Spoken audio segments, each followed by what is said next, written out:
gente, como é que vocês estão? Espero que vocês estejam bem. Na lição de hoje, a gente vai estudar sobre Lídia, a vendedora de púrpura. E o texto base é Atos 16, de 11 a 18, e o versículo 40. E diz assim: navegando de Troade, seguimos em linha reta até Samotrácia e no dia seguinte para Neápolis. De lá rumamos para Filipos, que é a cidade mais importante desse distrito da Macedônia e colônia romana. Nessa cidade ficamos vários dias. No dia de sábado, saímos da cidade para a beira do rio, onde imaginávamos encontrar um bom lugar para orar. Assentamo-nos e começamos a conversar com algumas mulheres que ali também estavam reunidas. Uma das mulheres que nos ouviam era temente a Deus e chamava-se Lídia, vendedora de tecido de púrpura, da cidade de Tiatira. E aconteceu que o Senhor lhe abriu o coração para acolher a mensagem pregada por Paulo. Depois de batizada, bem como os de sua casa, ela nos convidou rogando: se julgais que eu sou crente no Senhor, entrai e permanecei em minha casa. E assim nos convenceu. Agora o versículo 40. Assim que deixaram a prisão, foram à casa de Lídia, onde se encontraram com os irmãos e os encorajaram. Depois, seguiram viagem. Lendo essa parte acerca do entendimento que que Lídia tinha sobre Jesus, e essa vontade, né, não só ela como os da sua casa, sua família, teve em receber o apóstolo Paulo, a gente percebe assim de cara que ela tinha uma vontade missionária dentro dela. Você vai falar assim, como assim? Ela não tá indo, o texto não fala que ela foi de cidade em cidade pregando o evangelho. Diferentemente de Paulo, que fez isso, e aí enquanto preso, ele mandava as cartas às igrejas e tal. Porque cada um a gente sabe, que tem um chamado específico, tem uma área específica para poder trabalhar, que a pessoa é vocacionada. Mas, primeira coisa, Lídia não era necessariamente Lídia. Isso fala aqui na revista que eu achei interessante, que alguns comentaristas acreditam que esse não seja o nome da mulher do texto bíblico, mas sim sua naturalidade, a mulher Lídia, isto é, de Lídia. Porque aí, como fala que estava em Tiatira, que a casa dela ficava em Filipos. E aí, Lídia era também o nome de uma região que se situava no distrito da Ásia Menor, tá? Que abarcava as cidades de Sardes, Tiatira e Filadélfia. Então, por ser, o que está dizendo aqui, uns comentaristas acreditam que ela não tinha esse nome de Lídia, mas que ela era natural dessa cidade. Mas é interessante, da outra vez que eu falei na EBD, estava falando sobre a questão das mulheres que seguiam Jesus e que contribuíam com o ministério dele. E no caso aqui de Lídia, ela também faz a contribuição, mas com o ministério de Paulo. E uma das coisas que a gente entende que tá aqui é bíblico, que fala quando a gente aceita Jesus como nosso único e suficiente Salvador, é a questão do ide, ide e pregai. E no caso dela, quando ela ouviu Paulo, aí aqui fala no texto sobre a questão dele ter se juntado para poder pregar o evangelho. As mulheres estavam à beira do rio. Eles vão falar, poxa, tanto lugar na cidade, já que ele estava em viagem, e aí ele parou nessa cidade, por que perto das mulheres? Por que mulheres? Bom, o que entende-se, na questão do judaísmo, que para para poder formar lá uma sinagoga, precisaria ter uma quantidade específica, se eu não me engano, de 10 homens. Então, não tinha na cidade em que Lídia se encontrava. Eu já troquei o nome da Lídia 2 vezes, chamei ela de Lídia, chamei ela de Lívia, né? Não sei se é porque hoje eu estive com a minha prima Lívia, então provavelmente é por isso que eu fiz essa troca. Bom, então é fato que nessa cidade, na cidade em que Lídia se encontrava, não tinham nem 10 judeus. E aí, as mulheres, elas se reuniam à beira do rio, né? Porque não fazia parte, as mulheres, elas não eram contadas. E Lídia, ela tinha um diferencial, não é só a questão do judaísmo, mas ela acreditava, e isso é dito no texto. Isso tá lá no versículo 14, ó. E aconteceu que o Senhor lhe abriu o coração para acolher a mensagem pregada por Paulo, ou seja, Paulo já falava de Jesus. Então, o coração dela ardeu para receber aquela mensagem que Paulo estava pregando, e ela sentiu tanta vontade de colocar em prática aquilo que ela tinha ouvido, que ela fez o quê? Ela convidou que Paulo, juntamente com quem o acompanhava, ficassem na casa dela. E assim, não só ela, como sua família, o que é muito bacana. Acho que a melhor coisa que existe na face da terra é saber que toda a sua família aceitou Jesus como Salvador.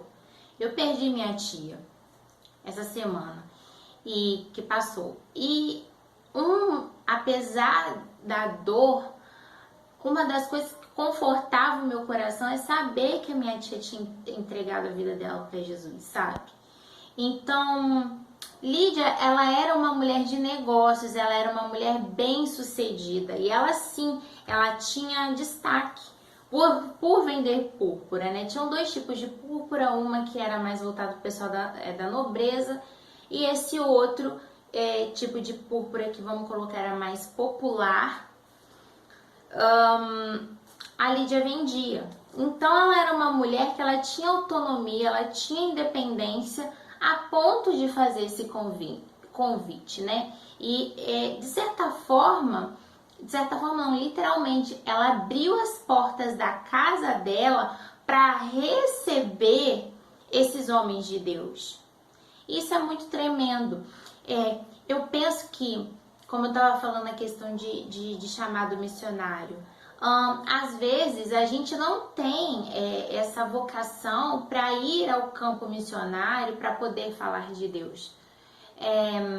A gente às vezes não é um missionário de vanguarda, sabe? Que vai, que prega, que fala de Jesus, que atua, seja com missões urbanas, seja no estado, seja no país, seja no mundo. Você pode não ter esse chamado, mas assim como Lídia, você pode abrir o espaço da sua casa para receber essas pessoas que têm esse chamado para falar de Deus. E uma coisa que eu estava conversando com a minha sogra, e é muito verdade, também faz parte dos dons que o Espírito Santo nos proporciona, servir. O serviço faz parte da nossa condição de servo, porque a gente esquece dessa nomenclatura que a gente tem. A gente é filho de Deus, mas a gente também é servo. E qual é a função do servo? Servir a seu Senhor. E como que a gente exerce esse serviço? Também abrindo espaço para receber essas pessoas que propagam o Evangelho de Cristo. E é interessante porque, como ela abre espaço na casa dela, isso mostra que, já que não tinha sinagoga, ali virou um ponto de pregação. Olha que da hora. A pastora, ela tem falado muito, inclusive nesse domingo ela falou sobre a questão das casas de paz. Muitas pessoas têm elas abrem as suas casas para fazer dali um local de encontro, para as pessoas aprenderem mais, para nós aprendermos mais da palavra do Senhor. E isso era o que Lídia fazia. Olha que maravilhoso.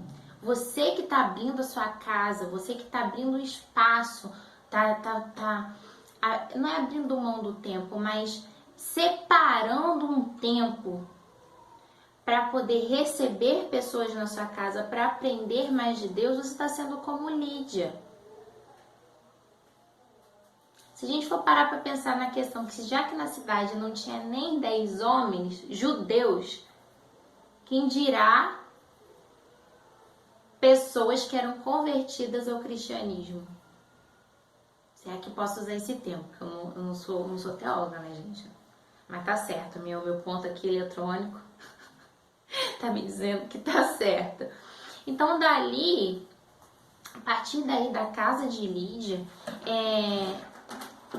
a mensagem foi sendo propagada e só foi reverberando. E aí, querendo ou não, a mensagem acaba sendo levada a outros lugares. Bom, o que acontece? Isso aconteceu em Filipe, né? Então, as conversões que acontecem em Filipe são o início de uma nova etapa na evangelização da igreja primitiva, a missão na Europa.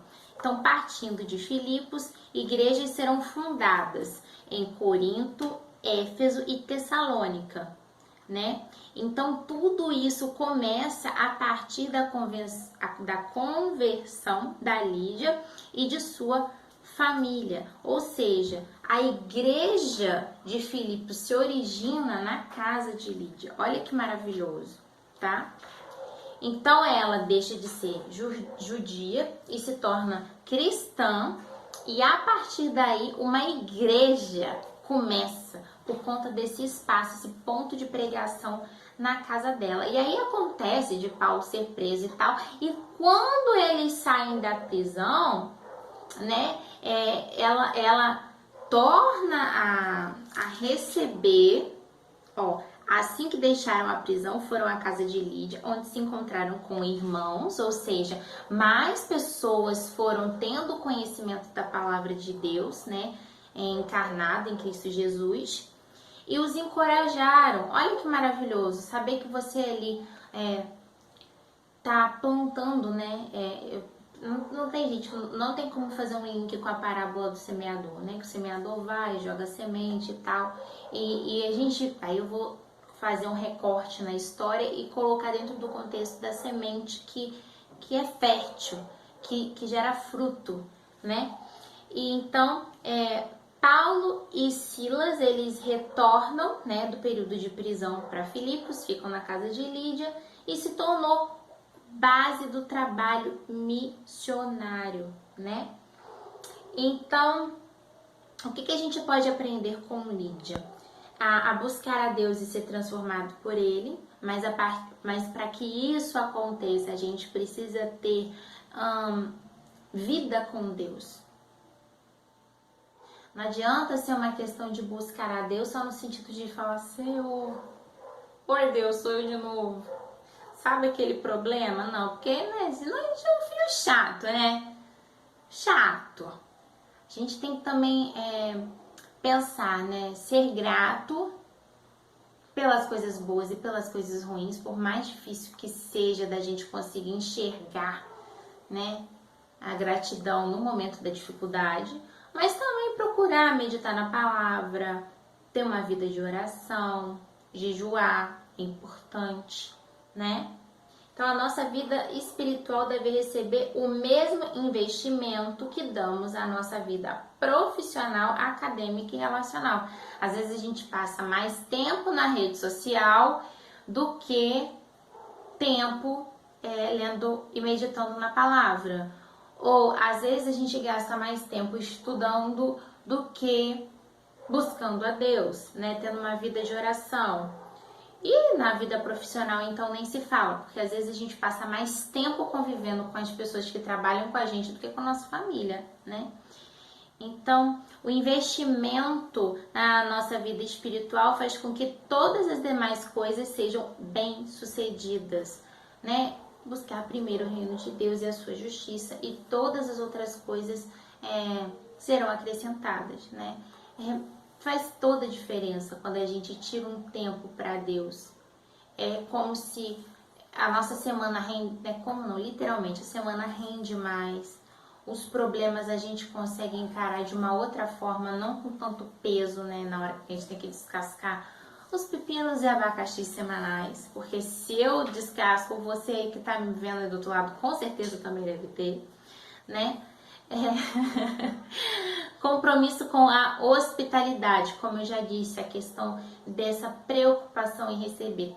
Conforme eu estava lendo isso, eu pensei muito na minha mãe, porque teve um período que a minha antiga igreja, lá no centro da cidade, em período de campanha de missões, recebia missionários que já trabalharam fora do Brasil e missionários que trabalhavam aqui no país. E aí eu lembro que minha mãe, ela sempre abriu espaço lá da casa dela, né, da nossa casa, eu não consigo falar casa dela, casa minha, lá de casa, ela sempre se dispôs a receber. Ela é muito hospitaleira, ela é uma pessoa que gosta de receber, sabe? Ela sente prazer em servir. Então, eu não tive como não fazer essa comparação da minha mãe com Lídia nesse sentido da questão da hospitalidade, sabe? Então, praticar a hospitalidade é um compromisso cristão e requer investimento de tempo, financeiro e emocional. Lídia possuía uma condição financeira para estar recebendo Paulo, Silas e todas as outras pessoas na casa dela. Como eu disse, ela era bem sucedida financeiramente, ela tinha uma condição assim de vida tranquila. Então a prudência e o cuidado com a segurança não podem se transformar em indiferença em relação às necessidades do próximo. Não adianta se uma pessoa, como eu estou falando de serviço, eu penso também na questão da ação social, que faz parte. Não adianta a pessoa estar com fome, você bater no ombro da pessoa e falar assim, vou orar por você. Não adianta, a oração não vai encher a barriga da pessoa. Não estou dizendo que você não vai orar por ela, mas você vai orar e dar e fornecer, né, alimentos que vão encher o físico, e aí você pode contribuir também com a parte espiritual, né? Acolher no coração. Não adianta também praticar uma ação social, por exemplo, de fazer o arrecadamento de alimentos e entregar por entregar. Você também precisa ter, você não, eu digo você, eu digo a gente precisa ter compaixão. Não adianta nada quando a gente vê uma pessoa que é moradora de rua, numa situação de que não tem banho, né? A pessoa não tem hábito de tomar banho diariamente, porque não tem uma casa. Aí você chega e fica fazendo careta. Tô dando um exemplo assim muito superficial. E aí a pessoa ela vai ficar constrangida. Então, ao invés de você conseguir chegar àquela pessoa, você vai conseguir um distanciamento. Então, é ter essa empatia, ter esse amor realmente. Porque é muito fácil, sempre falo isso, é muito fácil falar de amar ao próximo quando o próximo é quem me convém, é quem eu gosto, é quem faz parte do meu círculo de relacionamento. Mas amar ao próximo, que eu tenho uma certa dificuldade, que me gera um ranço, que faz com que o meu coração esteja peludo, eu tenho que passar cera quente para depilar, isso é difícil. Ou que seja o próximo que não se encaixe naquele padrão esperado. Porque a gente não pode esquecer que a igreja ela é um hospital de almas.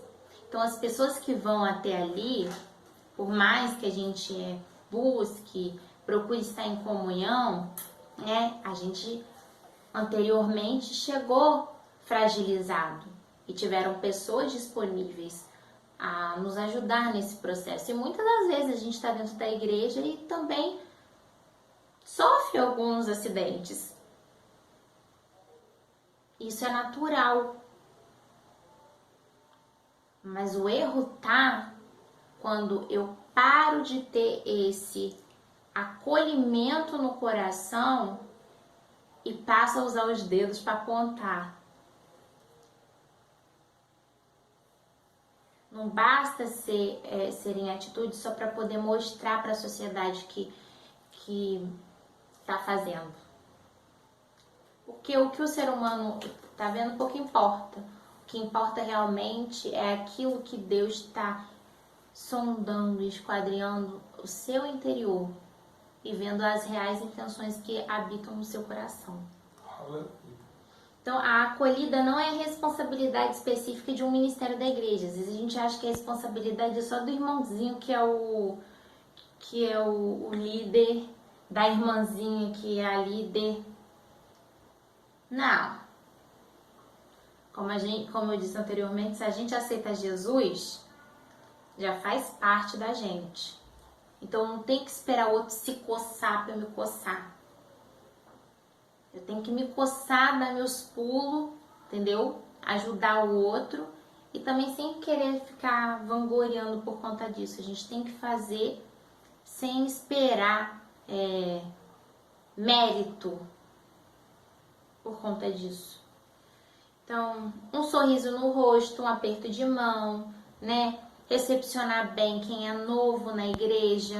Às vezes a pessoa tá deslocada, tá tentando entender qual é o contexto da comunidade, tá vendo se aquele espaço, aquele grupo de pessoas realmente vai se encaixar com o perfil dela, porque existe isso. E aí, se a gente também não é aberto para receber essa pessoa,